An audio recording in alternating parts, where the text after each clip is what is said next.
Hey guys, it's Ben the Coin Geek, and today I just have a follow-up video to a live stream that I did a couple of weeks ago, a couple days ago, a couple hours ago, a couple minutes ago. I don't even know when it was done, but there's lots of activity on those, and I don't always get to the questions, and I do want to just hit a few of them that I can that went by that I didn't get to talk about. First of all, someone asked about the poster up behind me here, this poster.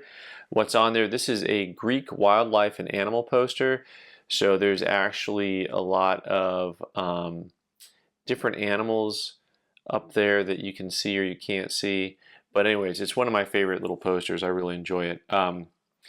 Ocean Discovery says, is it worth getting interesting paper currency looked at and graded by a place like yours? So the answer to that is, of course, if you don't understand what you're looking at, it's always good to go to a local coin shop and go ahead and have it looked at. Now, graded is another question because likely most things don't really need to be graded per se or put into a special holder. That's a whole nother level of stuff there, right? So yeah, getting it looked at. And if you want, you can send us an email with some pictures. Staff@oldpueblocoin.com. Staff@oldpueblocoin.com. Actually, look, this is funny. See, this is technology at work. I'm gonna have it pop up on the screen. Boop. There it is. That's it. That's technology at work. I should just have it back here posted. All right, cool. Tom P, can you expand on wings, the CAC of ancients? Are they considered pertinent? Considered pertinent? No. I've had some coins with the wings sticker on it. Wings is like CAC, and they put their sticker on coins, ancient coins that they like. But I'll say there's a lot of ancient dealers, and they're ancient dealers in two different ways usually, but who don't like certified ancients anyways. But I happen to be a pretty big fan of the ancient market being certified because I think it expands the hobby, because it kind of bridges that gap for collectors, that barrier that they felt like they had. But the pertinence of wings, I mean, I haven't seen anyone tell me that they're looking for wings coins. Now, maybe 5 or 10 years down the road, this may change. You know, I mean, there's always a possibility that, you know, because when CAC first came out, he was like, who's that? Who cares? What's going on? Right? All right, Jason, are you doing coins for kids for Christmas this year? I know it's a little bit early, but I want to get some coins to you. So yes, we will be doing coins for kids for Christmas. And if you are new to us, we do a giveaway around Christmas time where people just send us a self-addressed stamped envelope. We drop a couple little coins in there, a little piece of paper money, and we ship it to the kids. And then you can put a little note in there. It's just something that we kind of do that's fun. It gets kids exposed to coins and coin collecting in the hobby. And we will be doing that again around Christmas time. So look for that to kind of drop around. Well, it'll probably first drop around Thanksgiving, right? We go Black Friday on you. All right. Charlie QC, if there is a scratch on the coin from the mint, does it change anything to the grade? So, of course, yeah, if something comes from the mint and it already has a scratch on it, it's going to hurt the grade of the coin. And so that is a quality control problem, QC, and that is something that you may, if you got a brand new coin from the mint, you can ship it back. Now, the one caveat to that is if it is an actual error, if the coin has been struck through something, there's an error called a strike through, where like a piece of metal or something gets stuck in between the planchet and the die. It'll leave like a line that will look like a scratch sometimes, but it is in fact an error. So it'd be good to have a local coin dealer or somebody you know who knows coins really well check that out for you and let you know. Oh, you could always send a picture to right there, right? All right, Ronald, do you think Silver and Morgan, the chase, I'm going to paraphrase, the Silver and the Morgan chase, the rise will continue, or will it slow with the slowing economy? Well, I did a 2022 prediction video where I talked about silver dollars slowing down, and since then they've sped up. So, you know, wrong again. So we'll see. I mean, there's still 6 months left in the year, and we'll see kind of where we end up. But it's interesting because your perception of what the economy is doing depends an awful lot on what news sources you use and how much you pay attention to the things around you and what you pay attention to. So generally speaking, I found that people who are very politically active always believe, they know firmly what the economy is doing at all times. And if their party's not in power, then it's the economy sucks. If their party's in power, the economy is really on the mend. And so, and also the other thing that people do is they inflate different things. So like they'll say the stock market and the economy, those are not the same thing, right? So, anyway, that's not what you're asking me. So I should probably skip some of my weird philosophies on life. But the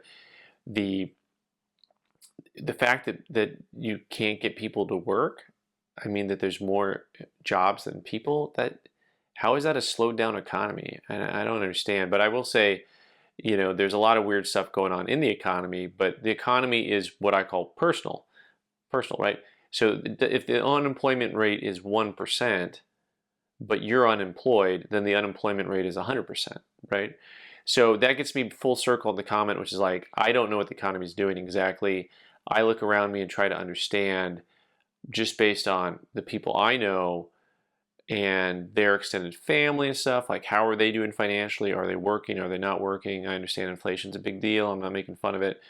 So as of right now, I don't see these things cooling per se. I know that silver has come down from like 25 to 22, but the premiums are still the same. I mean, you're still paying the same price with silver at 22 as you were with silver at 25. So the physical demand has maintained. So I don't know whether or not things will actually cool off. I'm not good at predicting these things.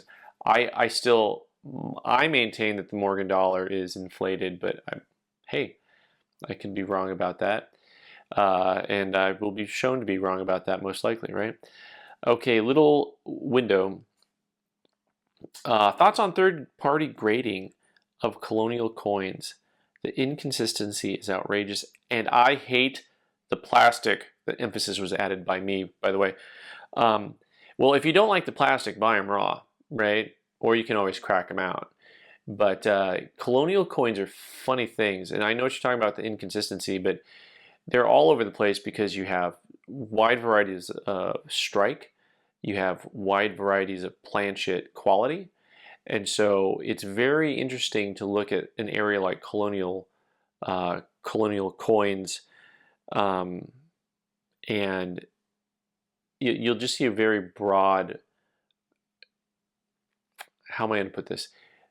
The coins will look very different. You can have 3 coins in the same grade, and you have very different eye appeal. One might have a good planchet, one might not. One might have a strong strike, one might not. And so some of the inconsistencies are probably born on us and the way we view things. But a lot of the inconsistencies, I mean, anyways, I'm going back into confirmation bias and all this stuff, right? So things that you might not care about. But what I'm getting at is that I, in general, don't think that they're super inconsistent. I do think if I see a nice coin graded by PCGS, a nice Colonial coin by PCGS or NGC, usually they're all right. But getting back to the main concept of coins and plastic, look at the coin. If you like the coin and you like what it says about the grade, great. If you don't like the coin and you say this is wrong, this is graded poorly, this is inconsistent, then don't buy the coin. And then you don't have to worry about it, right? You can just move on and buy the coins that you like. And if you do, you can break them out. By the way, inconsistency can work in your favor sometimes if you find a coin that is graded too lightly, a coin that is undergraded perhaps. And also I saw a comment during the chat about girls and coin collecting, and I want to comment on that really quick because the question is like, why don't girls collect coins? You go to a coin show and it's 97% men. I mean, it's something like that. And this is my answer for that. And I've had this answer for a while. And I think therefore I am. Girls do not get into history as much as boys do when they're younger. And so this is just kind of a general thing.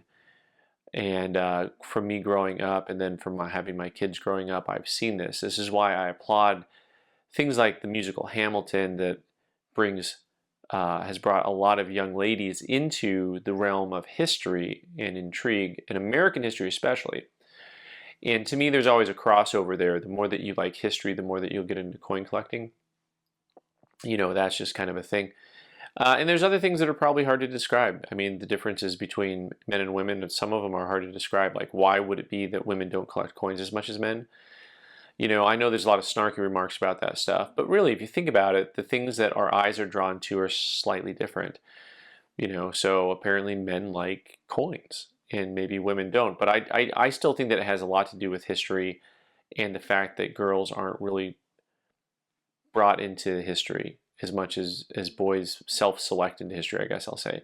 But I would prefer that schools focus a lot more on teaching history than they do. And I think that would really benefit everybody, you know, because the more you learn about history, the better you can think critically about the world around you, if you choose to. And if not, you don't. You know, that's entirely up to you guys. So anyways, thanks so much for watching, guys. I've been the Coin Geek. You can subscribe by clicking on the owl button in the corner and watch more videos on the right side of the screen. Thanks.